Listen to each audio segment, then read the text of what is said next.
Что если древние артефакты убивали не из-за проклятий, а из-за чего-то куда более реального, и ученые это знали, но молчали? Черный саркофаг, найденный в Александрии в 2018-м, вскрыли вопреки прямым предупреждениям египетских археологов, и трое из команды попали в больницу в течение недели. Но это только начало списка объектов, к которым эксперты запрещали даже приближаться.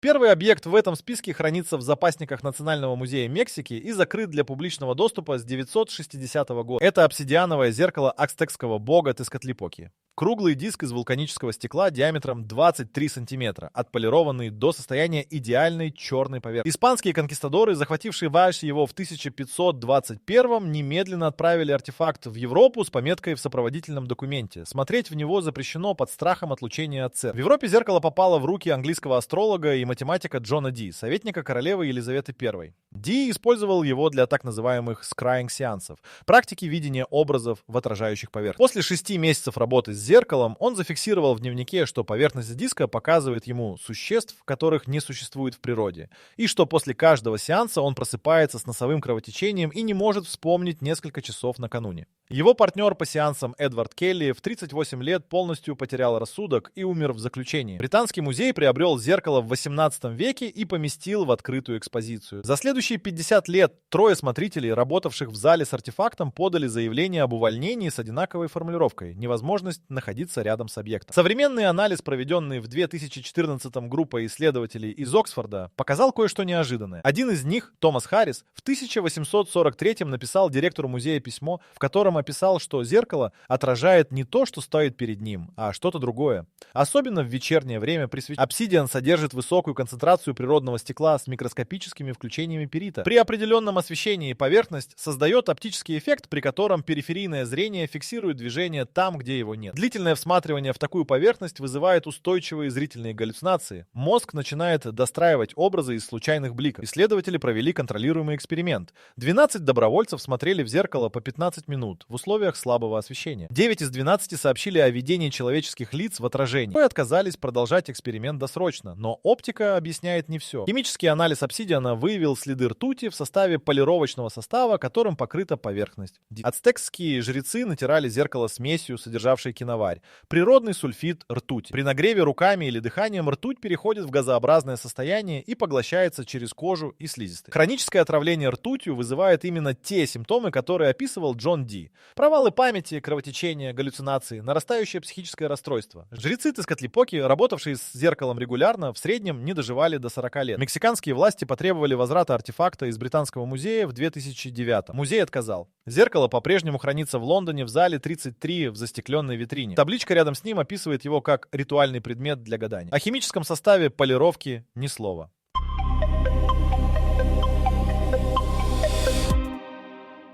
В 1927 году британский исследователь Фредерик Митчелл Хеджес извлек из руин майянского города Лубаантун в Белизе человеческий череп, вырезанный из цельного куска горного хрусталя. Размер точно соответствует человеческому. Вес 5 килограммов 200 граммов. Нижняя челюсть отделена и двигается на шарнирах, вырезанных из того же куска кристалла. Митчелл Хеджес немедленно запретил своей команде прикасаться к объекту без его личного разрешения и убрал череп в деревянный ящик, который не открывал следующие 3 недели. Его дочь Анна, присутствовавшая при находке, впоследствии рассказала, что рабочие майя, копавшие раскоп, при виде черепа прекратили работу и отказались продолжать раскопки до конца дня. Старейшина местной деревни пришел к лагерю и потребовал вернуть объект в землю. Митчелл Хеджес отказал. Череп привезли в Лондон, и в 1936-м его передали на исследование в компанию Hewlett-Packard, одного из мировых лидеров в производстве оптического оборудования. Инженеры провели полный структурный анализ и опубликовали результат, который поставил их в тупик. Хрусталь был вырезан поперек естественных осей кристаллической решетки, то есть в направлении, при котором любой современный инструмент неизбежно расколол бы материал. Следов металлической обработки на поверхности нет. Как был создан объект, инженеры ответить не смогли. В официальном отчете написано дословно: с точки зрения современного производства этот объект не должен существовать. Анна Митчелл Хеджес хранила череп у себя дома в Канаде до самой смерти в 2007-м. За эти десятилетия она дала несколько сотен интервью и описывала одни и те же эффекты. Люди, подолгу смотревшие в череп, сообщали о запахе озона в комнате, о том, что внутри кристалла появляются и исчезают световые точки, и о нарастающем ощущении чужого присутствия. Двое журналистов, приехавших брать интервью, отказались находиться с черепом в одном помещении и провели беседу в соседней комнате. Физики из университета Бристоля исследовали череп в 2004 и зафиксировали реальный оптический феномен. Геометрия внутренних полостей черепа, глазниц, носовой полости, основания, создает систему линз, которая фокусирует внешний свет точно в центре объекта. При определенном угле освещения этот фокус создает внутри кристалла яркую светящуюся точку, которая при малейшем движении источника света начинает перемещаться. Мозг наблюдателя интерпретирует это движение как живое, но происхождение черепа по-прежнему не установлено.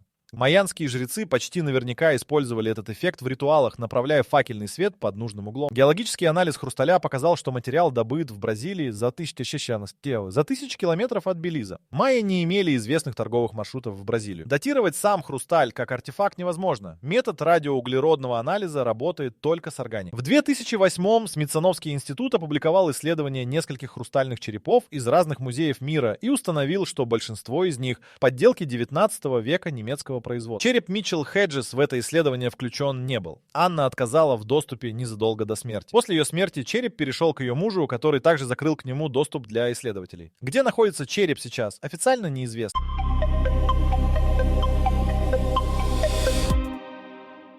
В 1871 году египетский крестьянин по имени Ахмад Самани копал ирригационный канал в окрестностях Луксора и наткнулся на каменную плиту весом около 80 килограммов, покрытую иероглифическим текстом. Он продал ее французскому торговцу антиквариатом за 3 монеты, торговец перепродал ее в Каирский музей, и там плита села в запасниках на следующие 20 лет, никто не придавал ей особого значения. В 1893 египтолог Эмиль Брукш извлек плиту из хранилища и провел первичный перевод текста. Он работал с ней 4 дня. После чего он написал своему коллеге в Берлин короткое письмо. «Я прекращаю работу с этим объектом и рекомендую тебе сделать то же самое, если он когда-нибудь попадет к тебе в руки». Никакого объяснения в письме не было. Брукш убрал плиту обратно в хранилище и до конца жизни отказывался обсуждать ее содержание. Следующий исследователь, британский египтолог Артур Уэйт, взялся за перевод в 1914. Он установил, что плита датируется периодом правления Рамсеса II, приблизительно 13 век до нашей эры, и содержит текст, который он классифицировал как ритуальное предупреждение. Основная часть текста описывала конкретные запреты, перечень действий, которые категорически нельзя совершать в присутствии объекта. Среди запретов произносить определенные звуковые сочетания вслух, смотреть на плиту при лунном свете и касаться ее левой рукой. Уэйт опубликовал частичный перевод в журнале Британского египтологического общества, намеренно пропустив центральный фрагмент текста. В примечании он написал, что пропущенный фрагмент не представляет научного интереса. Его коллеги немедленно заподозрили обратное. Полный перевод был выполнен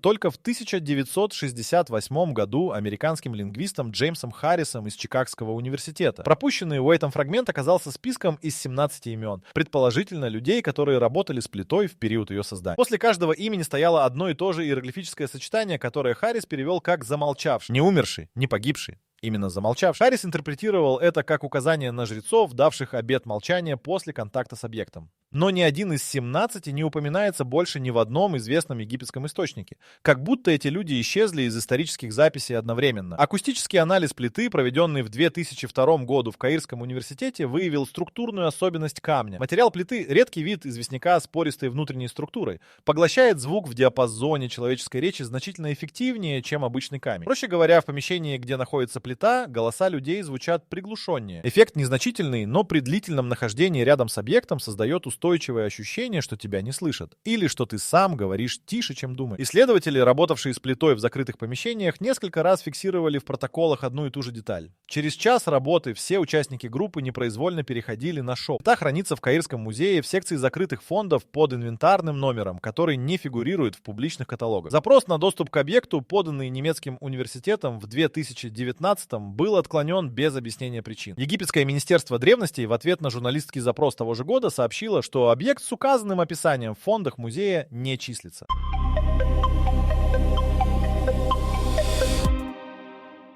В 1942 году во время прокладки дороги в окрестностях иранского города Хамадан бульдозер вскрыл слой грунта на глубине 4 метров и обнажил металлический предмет продолговатой формы длиной около 30 сантиметров. Рабочие приняли его за кусок трубы и отложили в сторону. Местный чиновник, осматривавший строительный участок, забрал предмет домой. Только через 3 года, когда объект попал к иранскому археологу Садеху Хидаяту, стало ясно, что это не труба. Предмет был изготовлен из сплава, который Хидаят не смог идентифицировать визуально. Поверхность не имела следов коррозии, несмотря на нахождение в грунте. Вес составлял около 800 граммов. Слишком тяжело для алюминия, слишком легко для стали аналогичного объема. Вдоль всей длины предмета шли параллельные канавки с математически точным шагом в 2 мм. Хидаят передал объект в Тегеранский университет с просьбой провести анализ материала. Результаты анализа 1948 года показали, что предмет состоит из сплава алюминия с добавками церия, неодима и лантана, редкоземельных металлов, промышленное производство которых началось только в 20 веке. Алюминий в чистом виде научились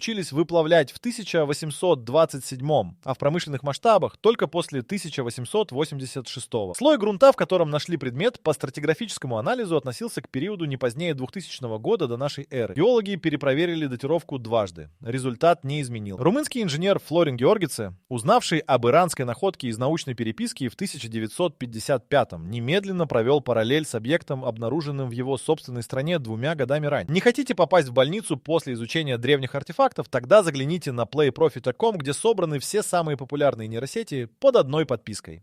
А сегодня при регистрации по ссылке в описании вас ждет бонус в 500 токенов, да? Разве это не лучше, чем смотреть в зеркало смерти? В 1953 году близ румынского города Ают при раскопках берега реки Мурыш на глубине 10 метров были найдены 3 предмета, лежавших вместе. 2 кости мастодонта возрастом около 2 миллионов лет и 1 металлический клин неизвестного происхождения. Клин передали в Институт истории в Клуж-Напоке, где он пролежал без изучения 20 лет. Румынские власти засекретили находку. Анализ клина провели только в 1974. Состав 89% алюминия, остаток смесь из 12 металлов, включая медь, цинк и свинец. Поверхность покрыта тонким слоем оксида алюминия, что указывает на длительное нахождение на воздухе или в грунте. Следов обработки инструментами на поверхности нет. Края клина имеют литую структуру. Возраст определить не удалось. Алюминий не поддается радиоуглеродному датированию, а датировать металлический объект по окружающему грунту считается ненадежным методом. Немецкий журнал по аэронавтике в 1973 опубликовал статью, в которой инженер Карл Хин сравнил форму клина из аюда с посадочным полозом малого летательного аппарата. Пропорции совпадали. Редакция журнала получила 3 письма от аэрокосмических инженеров с требованием опровергнуть статью как антинаучную. Опровержение было опубликовано в следующем номере. Оригинальная статья из архивов журнала впоследствии исчезла. Иранский предмет из Хамадана после 1948 года прошел через руки 6 учреждений и 3 частных коллекционеров. Последний задокументированный владелец, швейцарский коллекционер Макс Айгнер, продал его на закрытом аукционе в Женеве в 1991. Покупатель не установлен. Клин из аюда хранится в Музее истории Трансильвании в Клуже. Он выставлен в открытой экспозиции с табличкой «Предмет неизвестного происхождения и назначения». Запросы на проведение повторного независимого анализа музей отклоняет с 1989 года.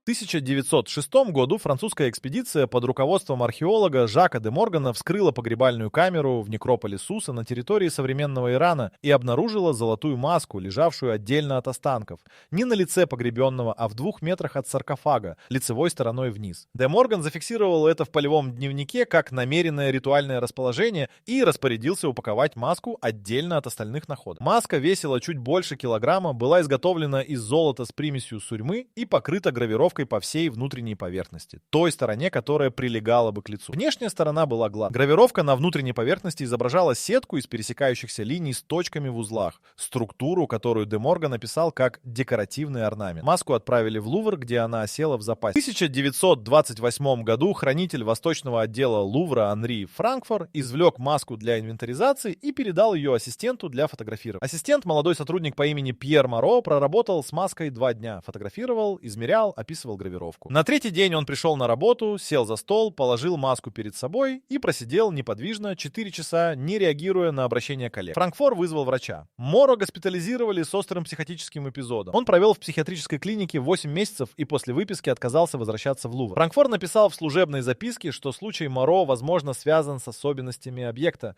и рекомендовал ограничить прямой контакт с маской. Руководство музея служебную записку проигнорировало. В 1952 году иранский историк Эхсан Яршатер, работавший в Лувре с архивами экспедиции де Моргана, обратил внимание на гравировку внутренней поверхности маски и предложил новую интерпретацию. Сетка из линий и точек совпадала по структуре с шумерской системой обозначения звездных карт, известной по глиняным табличкам того же периода. Точки в узлах сетки соответствовали положениям конкретных звезд. Яршатер установил, что карта показывает ночное небо в определенную дату, и вычислил эту дату как 23 марта 2217 года до нашей эры. Что произошло в эту ночь, неизвестно. Никаких исторических записей о событиях этой даты не сохранилось. Химический анализ маски, проведенный в 2011 году, объяснил случай Моро частично. Сурьма в составе золотого сплава при нагреве от рук выделяет микроскопические частицы оксида сурьмы, вещества с доказанным нейротоксическим действием. 2 дня прямого контакта с маской в закрытом помещении без вентиляции давали достаточную дозу для острого токсического поражения нервной системы. Жрецы, изготовившие маску, об этом эффекте знали или нет,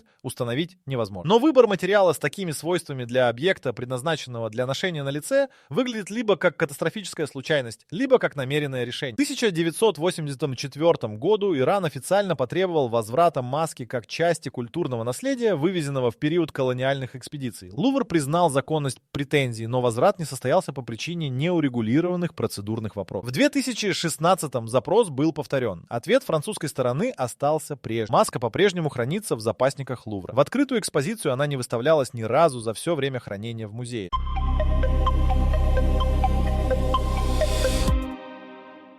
В 1852 году британский ассириолог Остин Генри Лейерд завершал раскопки библиотеки царя Ашурбанипала в Ниневии и обнаружил среди тысяч глиняных табличек одну, которая хранилась отдельно от остальных, в каменном ящике, запечатанном гипсовой смесью. Лейерд вскрыл ящик, извлек табличку и передал ее в Британский музей вместе с остальными находками. В своем отчете он отметил только факт отдельного хранения, не придав ему значения. Табличка размером 20 на 15 сантиметров была покрыта клинописным текстом с обеих сторон. Клинопись оказалась нестандартной. Специалисты Британского музея, расшифровавшие тысячи табличек из той же библиотеки, столкнулись с системой знаков, которая частично совпадала с аккадским письмом, но содержала около 40 символов, не встречавшихся ни в одном другом известном тексте. Первичный перевод был невозможен. Немецкий ассириолог Эберхард Шрадер взялся за табличку в 1873 и потратил на частичную расшифровку 7 лет. В 1880 он опубликовал результат. Табличка содержала список из 112 записей, каждая из которых состояла из имени, даты и краткого описания событий. Шрадер установил, что записи охватывают период от 24 века до нашей эры до 7 века до нашей эры,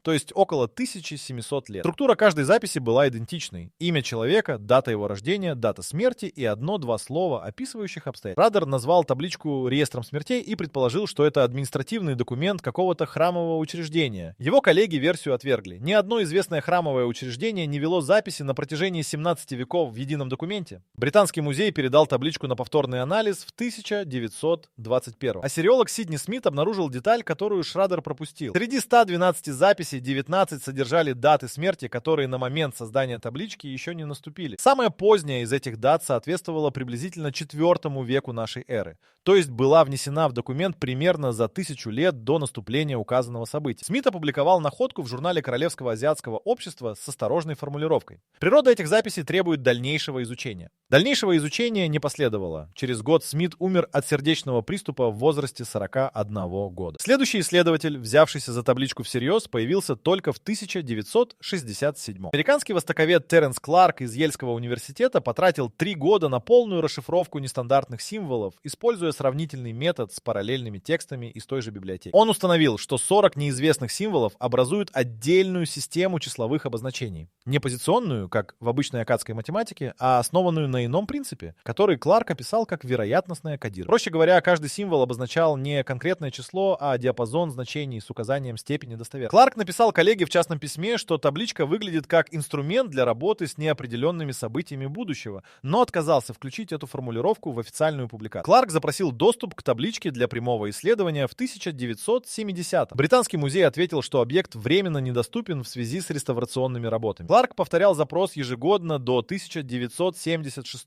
получая один и тот же ответ. В 1977 он приехал в Лондон лично. Сотрудник музея сообщил ему устно, что табличка была передана в закрытые фонды по решению научного совета учреждения и более недоступна для внешних исследователей. Официального документа о переводе в закрытые фонды Кларку не предоставили. В инвентарных каталогах Британского музея табличка числится под номером, присвоенным ей при поступлении в 1852. Физическое местонахождение объекта в каталоге не указано.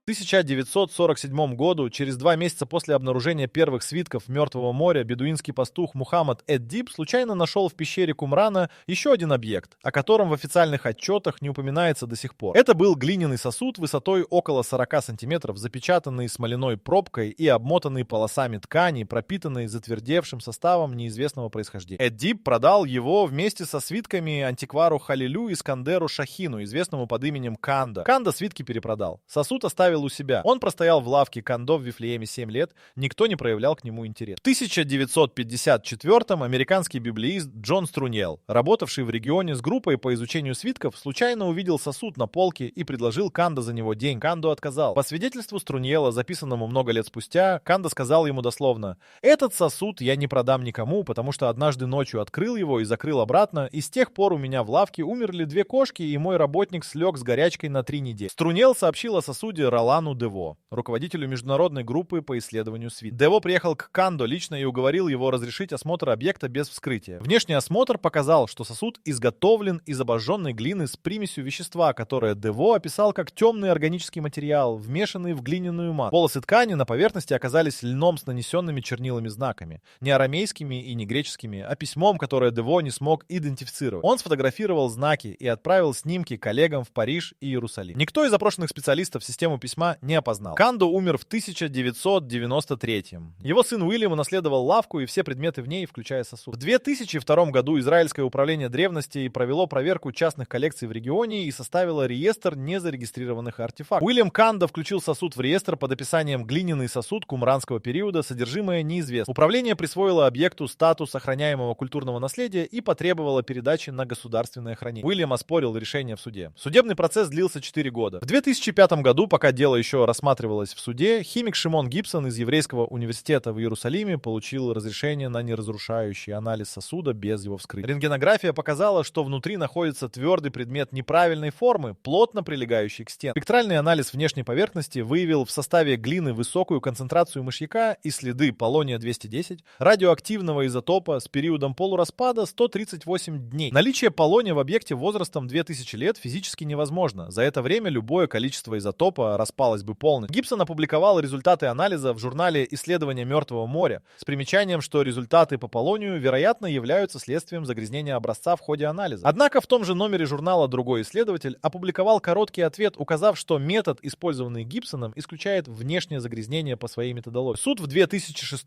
постановил передать сосуд в управление древностей. При транспортировке объекта 2 сотрудников управления, непосредственно державших сосуд в руках, в течение недели после контакта обратились к врачу с одинаковыми симптомами: жжение кожи на ладонях, тошнота, временная потеря ориентации. Медицинские записи обоих случаев существуют, но в официальном отчете о транспортировке эти инциденты не упомянуты. Сосуд хранится в закрытом хранилище управления древности Израиля в Иерусалиме. Он до сих пор не вскрыт. Запросы на проведение повторного анализа не рассматривают.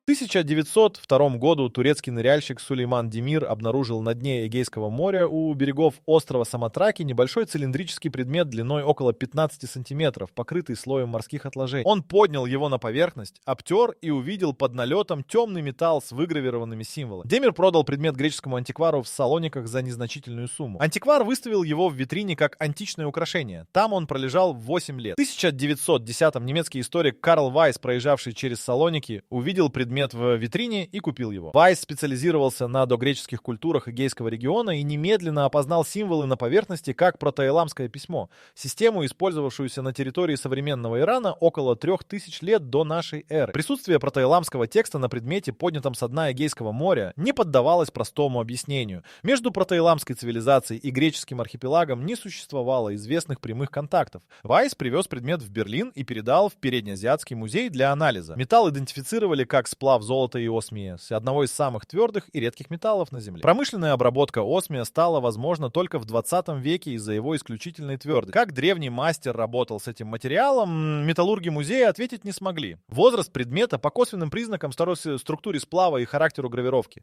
был оценен в 4-5 тысяч лет. Частичный перевод протоиламских символов, выполненный в 1912-м, дал неожиданный результат. Текст на предмете не был повествовательным или административным, как большинство известных протоиламских документов. Он представлял собой серию из 23 утверждений, каждая из которых описывала физическое свойство самого предмета. Одно из утверждений в переводе звучало как «этот предмет существовал до тех, кто его создал». Другое: тот, кто прочтет это, уже был здесь прежде. Вайс опубликовал перевод в научном журнале и получил 3 письма от коллег с требованием отозвать публикацию как фальсификат. Он отказал. Предмет оставался в Переднеазиатском музее до 1943-го, когда значительная часть фондов была эвакуирована из Берлина в связи с бомбардировками. Часть эвакуированных объектов после войны осела в советских трофейных фондах, часть вернулась в Германию, часть исчезла. Предмет Вайса в послевоенных инвентарных списках музея не значится ни в одной категории. Теперь вернемся к вопросу, с которого начали. Что объединяет все эти объекты: черный саркофаг из Александрии, обсидиановое зеркало Тескатлипаки, хрустальный череп из Белиза, каменную плиту из Луксора, металлический клин из Аюда, золотую маску из Суса,